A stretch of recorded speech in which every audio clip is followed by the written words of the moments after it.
দেখো এরপরে আমরা লিখব ফ। একই প্রবাহ এইখান থেকে শুধু কয়ের মতন এইভাবে দিয়ে দেবে, ঠিক আছে।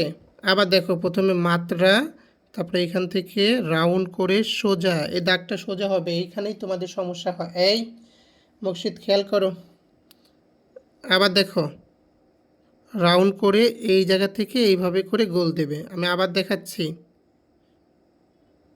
তো এইখান থেকে এইভাবে গোল দেবে। তো তোমাদের যে ধরুন ভুল হয় এইখান থেকে তোমরা চলে যাও এইভাবে, হ্যাঁ।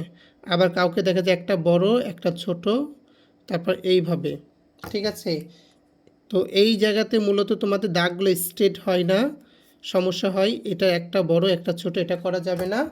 তাহলে আমি আরেকবার দেখাচ্ছি, দেখো কিভাবে লিখতে হবে। প্রথমে এইভাবে ওই যে জ্বর ফর্মেটেই শুধু এখান থেকে এইভাবে দেখো, অন্তস্থ জ অন্তস্থ অ, হ্যাঁ, মূর্ধন্য স, ওই ফর্মেটেই কিন্তু এইভাবে করে লিখতে হবে।